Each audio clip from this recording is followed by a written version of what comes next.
Matt joins us now from Atlanta, Georgia. Matt, welcome to the show. Now, I am not quite retirement age, but this is it just hits a nerve for me. I'm trying to just downsize psychologically after the year we've all been through. So I've been trying to downsize my closet, Matt. I think it's the hardest thing I've ever tackled outside of the show. Yeah, I mean, look, we all got stuff, right? And we've been sitting around looking at it for the last year and a half, and we're ready to let go of it. And you're hitting on the main secret here, which is, believe it or not, it's never about the stuff. I've been helping families almost 20 years now, both privately and on TV. And they say, I can't let go of this stuff. And they start to tell me the stories. And that's where I pause and say, I want to hear the stories.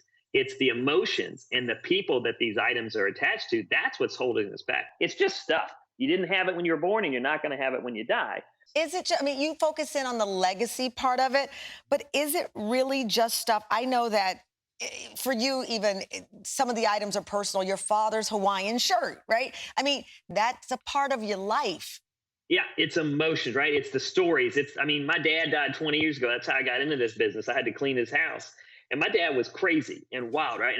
And I love to wear this shirt because here I am on the Tamron Hall show. I'm on national TV wearing my dad's Hawaiian shirt, right? And my kids hate this shirt. My wife hates this shirt. They like it now because it's the one I wore on the Tamron Hall show, right? And that's my legacy. It sounds silly, but this morning I was putting it on and my son said, "You're not going to wear that on TV." I said, "Yeah, I am." And now he's like, "Hey, Dad, can I have that shirt?" When it does have a story, like your dad's shirt, or when we walk in a garage like you are in now, we're going to run into areas of the home that we struggle with. That's okay. It's normal. And what I want people to know is you've got to tell, it just sounds silly, tell the stories. If you tell the stories to another person, you now have separated the emotion from the item, and it's easier to get rid of it. You've already decided you don't want the item. Now you just got to get rid of it. Okay. And I think it's really important to reduce it, reuse it, or recycle it. All right, first thing we tell ourselves, we got to get rid of it. Then what? Then start looking around and say, what can I get rid of? Can I donate it? I do like to say, all right, what's your legacy going to be? All right, because I'm only 45, but at some point I'm going. And so I start to think I can't give my kids everything, but I say, all right, what do they want? How do I want to be remembered? All right, and so you got to pick a few items. That's why I always talk about a legacy list. I like to say like 10 items that I'm going to be remembered by. And I pull those to the side, right? And then I start saying, okay, how can I get rid of this properly?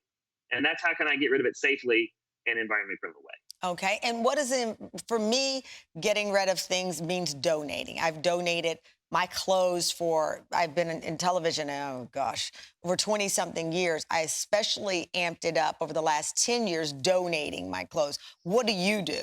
I'm big on donation as well, right? I don't care who you are, there's always someone that could use your stuff, right? So the key here is donate your good stuff, right? Not your bad, not your trash, not your stained things.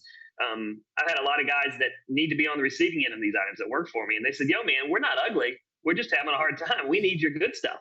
And so make sure you research local donation centers that will reuse these things and give them to people that are trying to get back to work, that are trying to get job training. Make sure you're making a difference because you can do two things: empty your house, which makes you more relaxed and more happy, but you also can make another person's life better. In your prior life dealing with hoarders versus where I think most of us are, which is perhaps we've held on to things a little too long, other than those obvious differences there, what else strikes you about the desire to kind of just downsize in this new version of your TV career? Yeah, people are ready. We've spent careers accumulating stuff, and then we found out, oh, it doesn't make us happy. It just actually makes us nervous. We have too much stuff and we feel overwhelmed. There's a big push for simplicity now, and people want to let go of more. And there's a good feeling about having more space. You don't have to fill the house anymore. There's an even better feeling about making someone else's life better when you get rid of them. What are some of the common items that people struggle to get rid of? I see those plates behind you. I still have plates from my first apartment. I don't even have the whole set anymore. Yeah. So China's tough, right? We were all programmed to hold on to it forever. Right? And it was the first thing we registered for when we got married. And I always laugh, that's the last thing you need in a marriage is more China. Most of the families I'm helping now, they have multiple sets, 3, 4 sets. They have their grandparents, their great aunts. They have all these sets of China. I say donate it. You can either donate to a retail store. That's okay. I really like to find like an art supply store or even better, like an art program for Right. kids. They use this china a lot. In fact, a lot of them come to me and say, please let me have it. And they break it up and they use it as art supplies. Wow. Okay, books. I see a bunch of books behind you.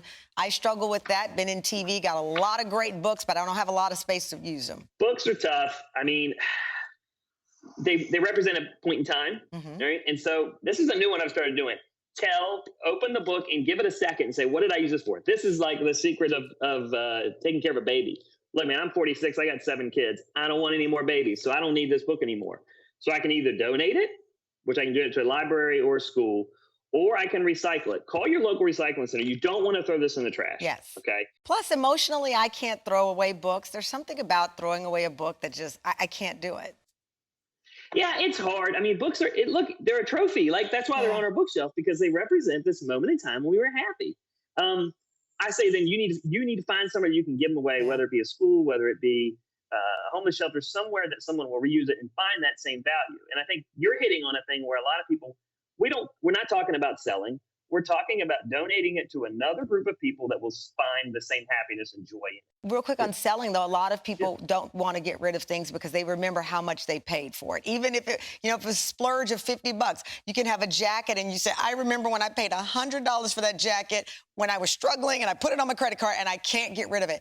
You shouldn't look back at things in that way. 2 things. Something's only worth what an independent third person's ready to pay you for it right now. I don't care what you paid for it. That's not what it's worth. It's worth what the other guy's going to pay you right now. And also, you've already decided to get rid of it. Don't let the price ruin it. I love it. Love the tips, Matt. Thank you. Legacy List with Matt Paxton is streaming on PBS.org.